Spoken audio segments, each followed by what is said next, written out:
शिकारापुर गांव में रहने वाले रमैया की दो बेटियां थीं, प्रीति और काजल। प्रीति का रंग सांवला और काजल का रंग बेहद गोरा था। कुछ दिनों पहले ही उनकी दर्जी माँ की मौत हो गई थी। इस सदमे ने रमैया को इस कदर घेर लिया कि दुनियादारी से उसे कोई वास्ता नहीं रहा। ऐसे में घर की स्थिति बिल्कुल बेकार हो गई। फिर एक दिन चंदा उनके घर आती है। अरे प्रीति, क्या बात है बिटिया, तू चौखट पर क्यों बैठी है? चंदा मौसी, मुझे कुछ भी समझ में नहीं आ रहा। बापू और ज्यादा बीमार हो गए हैं। घर में खाना बनाने को कुछ भी नहीं बचा है। अब मैं क्या करूं? प्रीति, इस वक्त तेरे कंधों पर तेरे बीमार बापू और छोटी बहन की जिम्मेदारियां हैं। ऐसे में तू ही हिम्मत खो बैठेगी तो कैसे चलेगा? तू तो अपनी माँ के जैसे सिलाई बुनाई करती है ना, तो फिर तू दर्जी क्यों नहीं बन जाती? उससे दाना पानी के लिए सोचना तो नहीं पड़ेगा बेटी। चंदा की दी हुई सूझबूझ के बाद से प्रीति अपनी स्वर्गवासी माँ की सिलाई मशीन पर कपड़े सिलना शुरू कर देती है। कपड़ों की बेहतरीन सिलाई बुनाई देखकर सभी लोग उसी से कपड़े सिलवाने लगते हैं, मगर प्रीति को उसकी मेहनत के बराबर पैसे नहीं मिलते हैं। दिन रात आंखें फोड़कर मेहनत करने के बावजूद भी सिलाई में अच्छा मुनाफा नहीं मिल रहा। घर का दाना पानी और बाबू की दवा दारू तक का भी खर्चा नहीं निकल पा रहा है। कहाँ हो माँ आप? आपकी ये गरीब दर्जी बेटी एकदम अकेली पड़ गई है। ऐसे कहते हुए प्रीति की आँखें अपनी गरीबी को निहारते हुए नम हो जाती हैं। उस रात तेज तूफान उठता है। ठंडी हवाएं प्रीति के घर को घेरने लगती हैं। ऐसे में टूटे फूटे खटिए पर पड़ा रमैया दर्द से छटपटाता हुआ प्रीति को बुलाता है। प्रीति, अरे यहाँ बेटी, आज तेरे बापू के पास ज्यादा समय नहीं है, इधर आ जल्दी। क्या हुआ बापू, आप ऐसे क्यों कह रहे हैं?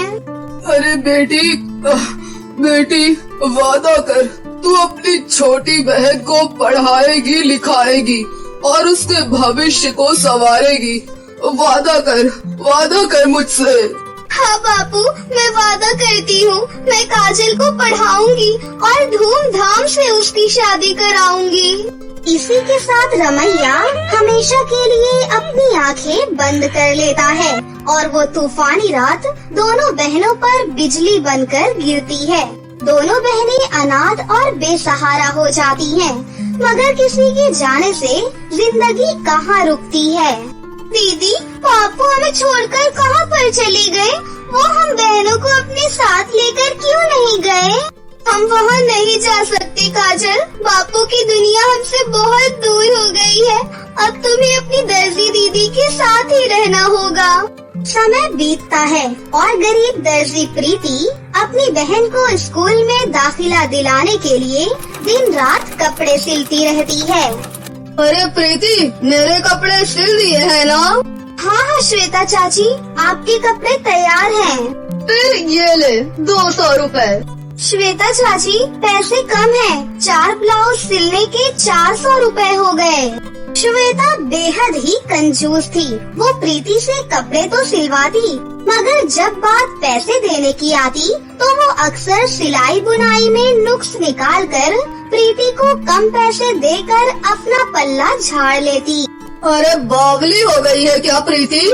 अरे सारे ब्लाउज का दाम तो अच्छे खासे दर्जी भी 100 रुपए नहीं लेते। फिर तू तो गांव की गरीब दर्जी है, चुपचाप जो दिया है उसे रख ले, वरना फिर कभी ये श्वेता तुझसे कपड़े ना सिलवाएगी। ऐसा कहकर उसने कहीं न कहीं गरीब दर्जी प्रीति की दुखती रग पर हाथ रख दिया था। प्रीति पैसे लेने के बाद कपड़े सिलती है और पाई पाई जोड़कर काजल को स्कूल में दाखिला दिला देती है। काजल, मेरी प्यारी बहन, आज से तुम स्कूल जा रही हो। तुम्हें पढ़ लिख कर अपनी दीदी का नाम रोशन करना है। तुम ऐसा करोगी ना? हाँ दीदी, अपनी दर्जी दीदी की मेहनत जाया नहीं जाने दूंगी। मैं बहुत मेहनत करूंगी। समय बीतता है और दोनों बहनें अपने अपने हिस्से की मेहनत करती हैं। फिर कई सालों के बाद दीदी आपकी बहन ने 12th में टॉप किया है। यकीन नहीं होता कि 10 साल बीत गए और मेरी छोटी सी बहन अब 20 बरस की हो गई है। दीदी अब बस बहुत हुआ। अब मैं मेरी आगे की पढ़ाई अपने बलबूते पर पूरी करूंगी। अब इस छोटी बहन को अपनी जिम्मेदारी निभाने दीजिए। बरसों से ये हाथ सिलाई बुनाई कर रहे हैं। अब इन सोनी हथेलियों को सजाने की बारी है। काजल बिल्कुल सही कह रही है बेटी। अब तुझे अपनी गृहस्थी बसा लेनी चाहिए। तेरे लिए एक रिश्ता देखा था तो मैंने उन्हें आज तुझे देखने को बुलाया है। जा जल्दी से तैयार हो जा। मगर चंदा मौसी, अगर मगर कुछ नहीं दीदी, चलिए मेरे साथ। थोड़ी ही देर में लड़के वाले उनके घर पर आते हैं। प्रीति उन्हें नाश्ता कराती है। तभी लड़के की माँ यामिनी कहती है, अगर तुम्हारी मेहमान नवाजी खत्म हो गई हो तो मैं मुद्दे पर आती हूँ। देखो प्रीति, तुम्हारा सांवला रंग मेरे बेटे के साथ मेल नहीं खा रहा। मेरे अखिल को तुम्हारी छोटी बहन जच गई है। जो कि तुम्हारे घर में कोई बड़ा नहीं है तो दान दहेज का बंदोबस्त तुम देख लेना। बस 10 लाख रुपए कैश, 1.25 किलो सोना और साथ में सामान तो तुम दोगी ही। आखिर मेरे बाद मेरे बंगले कोठियों की मालकिन तुम्हारी बहन ही तो होगी। ठीक है, मुझे मंजूर है यामिनी जी। अपने पिता को दिए वादे को पूरा करने के लिए गरीब दर्जी बहन कर्ज के लिए कई द्वार खटखटाती है, मगर कोई भी उसकी मदद नहीं करता। देर शाम को जब वो घर लौटकर आ रही होती है, तभी चौराहे के बीच में उसे एक लाल रंग का स्ट्रॉबेरी का लहंगा चमचमाता हुआ दिखाई देता है। अरे ये लहंगा तो बेश कीमती लगता है और इस पर स्ट्रॉबेरी लगी हुई है, पर ये यहाँ कैसे गिरा है? लगता है ये लहंगा ऊपर वाले ने मेरे लिए यहाँ छोड़ा है। फिर प्रीति उस लहंगे को घर ले आती है। वो अपनी बहन को रास्ते की सारी बात बताती है। इस स्ट्रॉबेरी के लाल लहंगे में एकदम अप्सरा लगेगी मेरी छोटी बहन। मगर दीदी, क्या आपने ये सोचा है कि दान दहेज के पैसे कहाँ से आएंगे? यही तो सोच रही हूँ मेरी बहन। काश इस लहंगे की तरह पैसे भी मिल जाते। प्रीति के ऐसा कहते ही लहंगे से एक सुनहरी रोशनी पूरे घर में चमक पड़ती है और लहंगा हवा में लहराते हुए अपने अंदर से 2-2 हजार के नोटों की बौछार कर देता है, जिसे देखकर गरीब दर्जी बहन की आंखें फटी की फटी रह जाती है। अरे काजल, ये तो जादुई स्ट्रॉबेरी का लहंगा है। यकायक लहंगे पर आँख, मुंह और नाक आ जाती हैं। हाँ प्रीति, मैं जादुई स्ट्रॉबेरी का लहंगा हूँ जिसे रानी परी ने पृथ्वी लोक पर भेजा है। इससे तुम्हारे घर के सारे दुख मिट जाएंगे। हे जादुई लहंगे, क्या तुम मुझे सब कुछ दे सकते हो? आजमा कर देख लो। कुछ दिनों में मेरी बहन की शादी है। मैंने लड़के वालों को दहेज में 1.25 किलो सोना देने का वादा किया है। इसी के साथ जादुई स्ट्रॉबेरी के लहंगे के मुंह से सोने के जेवर जमीन पर गिरने लगते हैं, जिसे देखकर प्रीति जादुई लहंगे का शुक्रिया अदा करती है। अरे वाह दीदी, ये जादुई स्ट्रॉबेरी का लहंगा तो बिल्कुल जिन के जैसा है। जो भी मांगो पलक झपकते ही पूरा हो जाता है। तब तो इससे आपका सांवला रूप भी संवर सकता है। जादुई स्ट्रॉबेरी के लहंगे, इस बार मुझे तुम्हारी जरूरत है। ध्यान से सुनो, क्या तुम मेरी दीदी को सुंदर बना सकते हो? हाँ, अगर प्रीति मुझे पहनकर शीशे के सामने खड़ी हो जाए। जैसे ही प्रीति जादुई स्ट्रॉबेरी के लहंगे को पहनकर शीशे के सामने खड़ी होती है, उसके सर के बाल से लेकर पैर तक एक सुनहरी प्रकाश में घुल मिल जाता है और कुछ ही देर के बाद जैसे ही वो रोशनी कम होती है, प्रीति का रूप गुलाबी जैसे खिल जाता है। अपना इतना गोरा रंग देखकर प्रीति खुशी से चहक उठती है। शुक्रिया जादुई स्ट्रॉबेरी के लहंगे, मेरे सांवले चेहरे को इतना ज्यादा सुंदर बनाने के लिए। प्रीति का बदला हुआ गोरा चेहरा देखकर पूरे गांव में उसकी खूबसूरती के चर्चे चलने लगते हैं। साथ ही प्रीति को अर्जुन नाम के एक अमीर लड़के का रिश्ता भी आता है और दोनों बहनें एक साथ दुल्हन बनती हैं। दीदी, ये जादुई स्ट्रॉबेरी का लहंगा आपकी अमानत है, इसलिए ये आपके शरीर पर ही सजेगा। बस एक आखिरी बार मेरी मदद कर दो, मुझे अपने जैसा एक सुंदर सा लहंगा दे दो। फिर जादुई लहंगे से निकली सुनहरी किरण जैसे ही काजल पर पड़ती है, वो हूबहू वैसे ही स्ट्रॉबेरी के लहंगे में सजी नजर आती है। जिसके बाद प्रीति अपने जादुई स्ट्रॉबेरी के लहंगे को पहनती है। उस पर जादुई स्ट्रॉबेरी का लहंगा हीरे के जैसा चमक रहा था। शुक्रिया जादुई स्ट्रॉबेरी के लहंगे, तुम्हारी मदद से हम गरीब दर्जी बहन ने ये दिन देखा है। हाँ, इस जादुई लहंगे ने हमारी दुविधा को मिटा दिया। इस तरह आसमान में छिटके तारों भरी उस रात में गरीब दर्जी बहनों की बारात गांव भर में जुगनू के जैसे टिमटिमा रही थी। इसके अंत में दोनों बहनों की शादी का सपना साकार हो जाता है। बहुत समय पहले की बात है। बरसाना नाम के एक गाँव में दो बहनें एक साथ अपने माता पिता के साथ रहती थीं। एक बहन का नाम था दीपिका और दूसरी बहन का नाम था ज्योति। दोनों बहनें बिल्कुल अलग थीं। ज्योति दिखने में बहुत सुंदर थी और वो नदी में मछलियाँ पकड़ने जाया करती थी। वहीं दूसरी तरफ दीपिका एक बहुत ही लालची और एक मतलबी लड़की थी। दीपिका हमेशा ज्योति को परेशान किया करती थी। ज्योति नदी से मछलियाँ पकड़कर उन्हें बाजार में बेचा करती थी। ज्योति के गांव से केवल एक ही बस बाजार जाती थी और उस बस के जाने का टाइम था 5 बजे का। एक दिन दोनों बहनें गांव के मेले में घूमने के लिए जाती हैं। मेले में तरह तरह के झूले लगे थे और कई सारे खेल भी थे, जिसमें से एक खेल में जीतकर ज्योति एक सुंदर सी ड्रेस जीत लेती है और ये सब देखकर दीपिका को बहुत जलन होती है।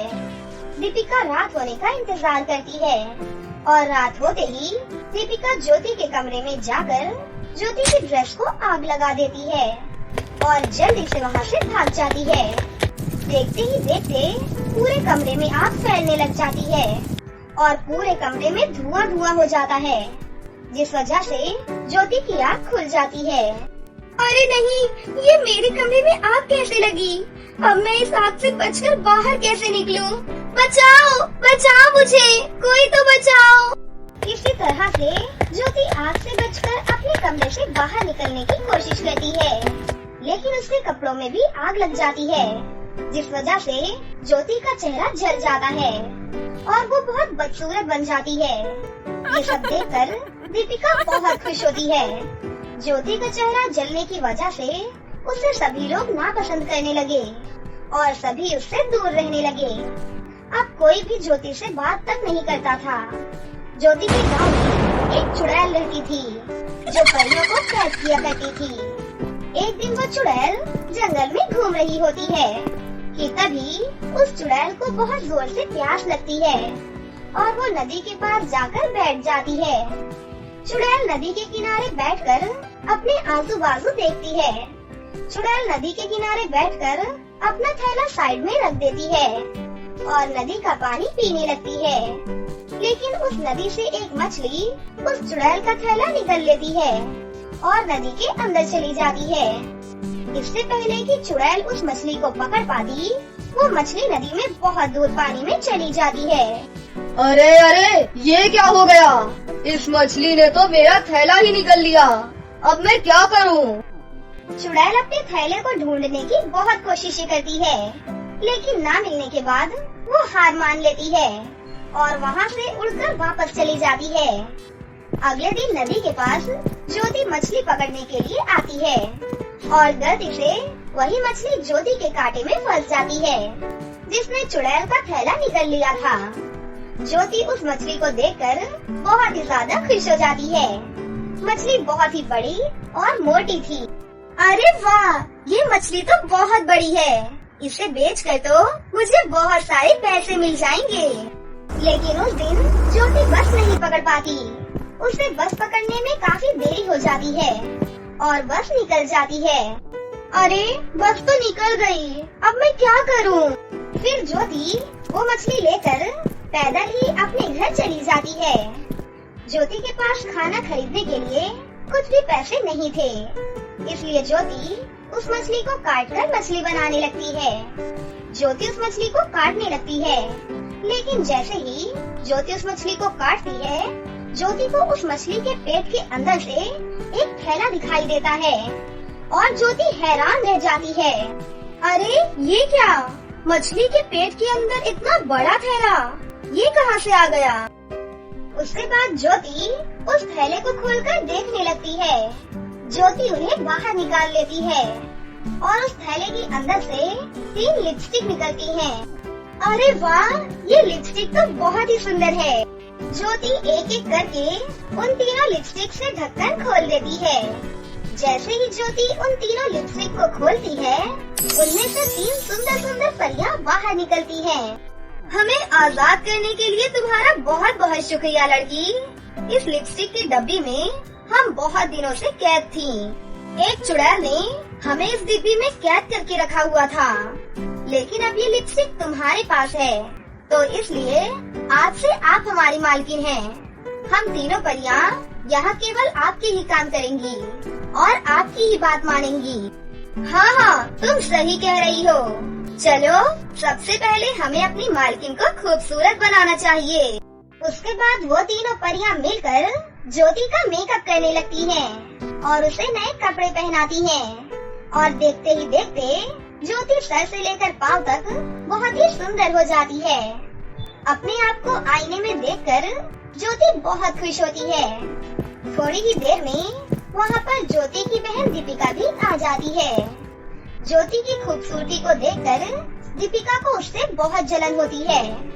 दीपिका को अपनी आंखों पर यकीन ही नहीं होता और वो ज्योति से पूछ ही लेती है, अरे ज्योति, तू इतनी जल्दी इतनी खूबसूरत कैसे हो गई? इसके बाद ज्योति दीपिका को सारी कहानी बता देती है। अरे वाह, ये तो कमाल हो गया। अब तुम तीनों परियां मिलकर मुझे भी जल्दी से खूबसूरत बना दो। नहीं नहीं, हम ऐसा नहीं कर सकती। ज्योति ही हमारी मालकिन है और हम केवल उन्हीं का कहना मान सकती हैं। परी की ये बात सुनकर दीपिका को बहुत गुस्सा आ जाता है और दीपिका वो तीनों लिपस्टिक की डिब्बी उठाकर वहाँ से भागने लगती है। अरे नहीं नहीं, दीपिका को रोक लो, नहीं तो हम तीनों उसकी गुलाम बन जाएंगी। तभी ज्योति भी दीपिका का पीछा करने लगती है, लेकिन दीपिका बहुत तेजी से भाग रही होती है कि तभी अचानक से दीपिका को रोड से आती हुई बस दिखाई नहीं देती और उसकी उस बस से टक्कर हो जाती है। दीपिका का बुरी तरह से एक्सीडेंट हो जाता है। तभी वहाँ पर ज्योति भी आ जाती है। ज्योति जमीन से गिरी लिपस्टिक की डिब्बी को उठा लेती है और वो अपनी बहन दीपिका को हॉस्पिटल ले जाती है और फिर डॉक्टर दीपिका को देखकर कहते हैं, माफ कीजिए, लेकिन अब ये जिंदगी में कभी अपने पाँव पर चल नहीं सकेंगी, क्योंकि एक्सीडेंट बहुत बड़ा था और दीपिका के हाथ पैर में बहुत ज्यादा चोटें आई हैं। दीपिका का बिल्कुल स्वस्थ होना नामुमकिन है। ये सुनकर दीपिका जोर जोर से रोने लगती है। क्यों, देख लिया ना दीपिका, लालच करने का नतीजा क्या होता है। तभी दीपिका रोते हुए कहती है, मुझे नहीं करना चाहिए था लालच, मुझे माफ कर दो मेरी बहन, मैं बहुत बुरी हूँ, अब मुझे मेरी गलती का एहसास हो गया है। दीपिका को अपनी गलती का पछतावा होने पर ज्योति को उस पर बहुत दया आती है।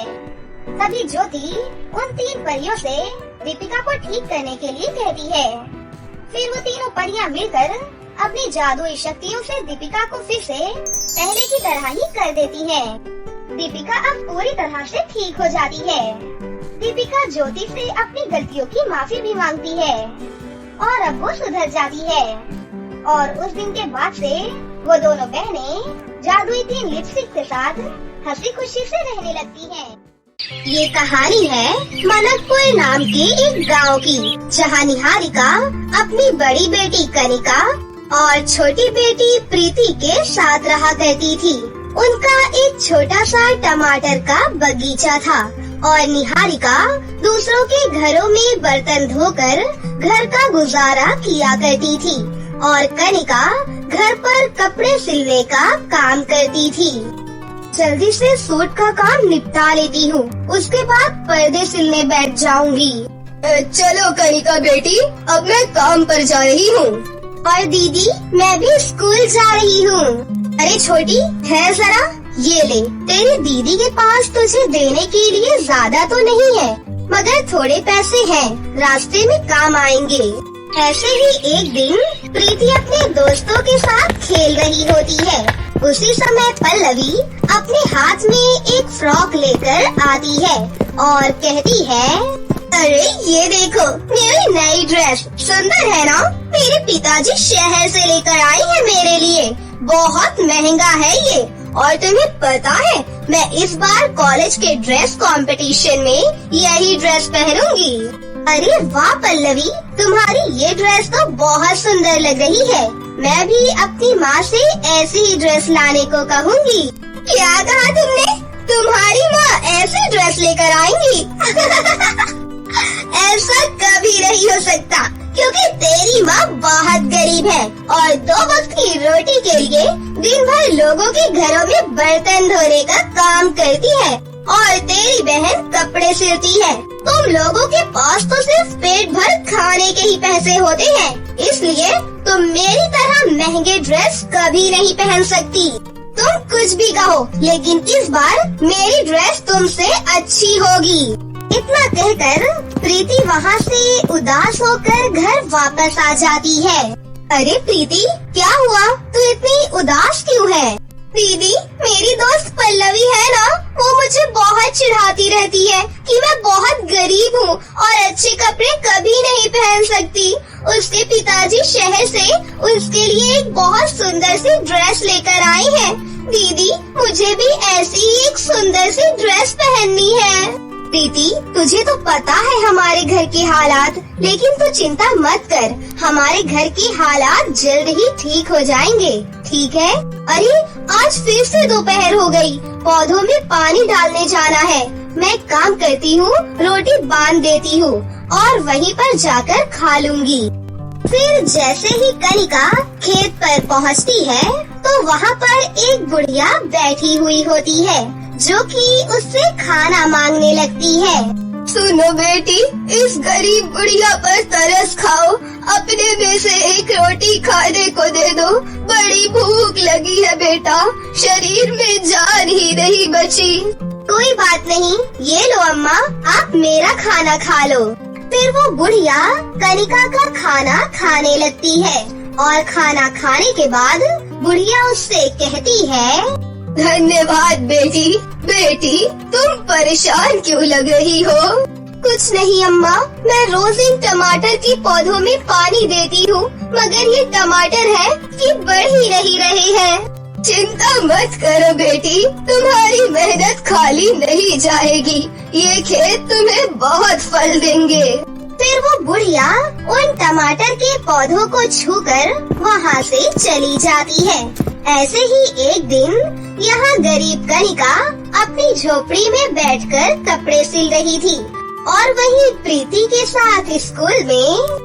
बच्चों, इस बार फिर से ड्रेस कंपटीशन ऑर्गेनाइज किया गया है, लेकिन इस बार तुम सभी बच्चों को इस ड्रेस कंपटीशन में डिफरेंट और एंटीक पीस टाइप ड्रेस पहननी है। इतना कहकर टीचर क्लास से बाहर चली जाती है। तभी पल्लवी और स्वीटी प्रीति को ताने मारने लगती है। यार स्वीटी, हम तो आसानी से डिफरेंट और एंटीक टाइप ड्रेस पहन सकते हैं, लेकिन मुझे प्रीति के लिए दुख हो रहा है। इस बेचारी के पास तो ढंग से पहनने के लिए भी कपड़े नहीं है, ये कहाँ से बनाएगी ऐसी ड्रेस? स्वीटी, तो इसे हल्के में मत ले, इसकी बहन दर्जी है, कपड़े चुरा चुरा कर तो बहुत कपड़े रख लिए होंगे उसने, उसी में से बना देगी ड्रेस। फिर प्रीति ये सारी बातें घर आकर रोते हुए अपनी बहन को बताती है। तुझे रोने की जरूरत नहीं है, तू अपनी बहन पर भरोसा रख, चल मेरे साथ। फिर दोनों बहनें खेत में आती है और देखती है कि हर जगह बड़े बड़े रसीले टमाटर लटक रहे होते हैं, जिसे तोड़कर वो दोनों घर ले आती है। दीदी, क्या हम इन्हें बेचेंगे? नहीं प्रीति, तू बस देखती जा। मगर तुम इन टमाटरों का क्या करने वाली हो बेटी? माँ, आप बस अपनी गरीब दर्जी बेटी पर पूरा भरोसा रखिए। ये कहकर कनिका सिलाई से बचे हुए कपड़ों को जोड़कर एक सुंदर सा लहंगा बनाती है। प्रीति, अब तुम मुझे इनमें से एक एक टमाटर को तोड़कर अलग अलग करके देती रहना। दीदी, बताओ तो तुम बना क्या रही हो? इसके बाद कनिका उन टमाटरों को सिले हुए लहंगे में लगाने लगती है। काफी देर तक मेहनत करने के बाद वो एक सुंदर सा टमाटर का लहंगा तैयार करती है। उस गरीब दर्जी का बनाया हुआ टमाटर का लहंगा सच में बहुत ही खूबसूरत दिखाई दे रहा था, जिसे देखकर प्रीति बहुत खुश हो जाती है। अरे वाह दीदी, आपने तो कमाल ही कर दिया। ये टमाटर का लहंगा कितना सुंदर है। अब देखना, आपकी बहन ही जीतेगी ये ड्रेस कंपटीशन। अगले दिन सभी लड़कियां स्कूल में ड्रेस पहनकर आती हैं। वहीं प्रीति भी अपना टमाटर का लहंगा पहनकर स्कूल में पहुंच जाती है। जो भी एक बार उस लहंगे को देखता है, वो उसे देखता ही रह जाता है, क्योंकि प्रीति का लहंगा सभी को बहुत पसंद आता है।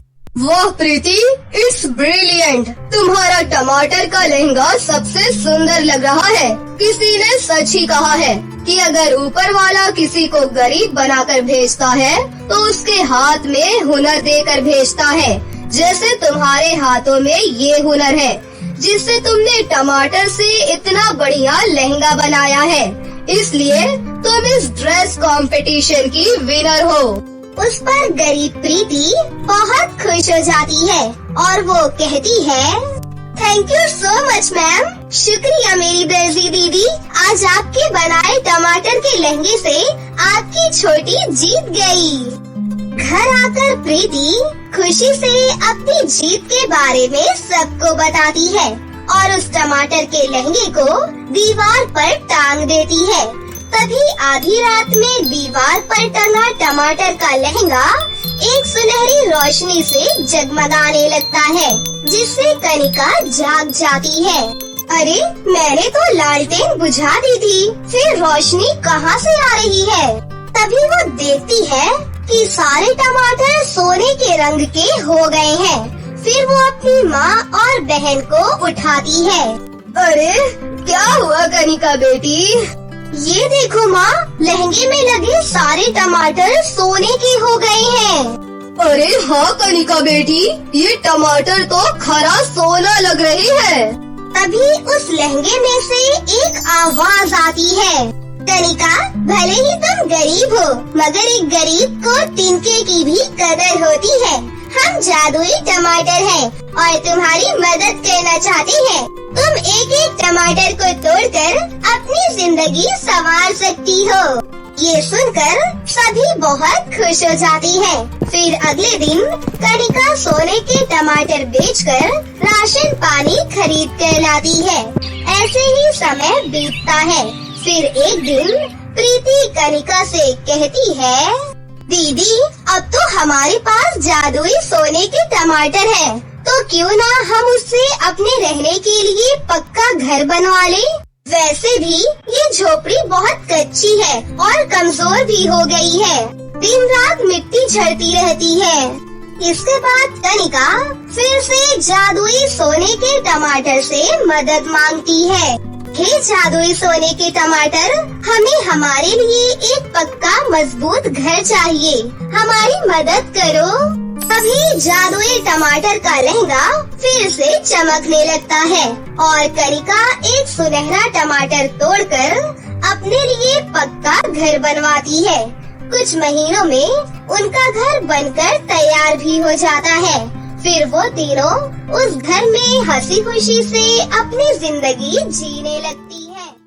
तो दोस्तों, कैसी लगी आपको हमारी ये कहानी? अगर आपको हमारी कहानी अच्छी लगी हो तो इसे जरूर लाइक करें। साथ ही हमारे चैनल को सब्सक्राइब भी कर लें और बेल आइकन को दबाना ना भूलें। मिलते हैं अगली वीडियो में। धन्यवाद।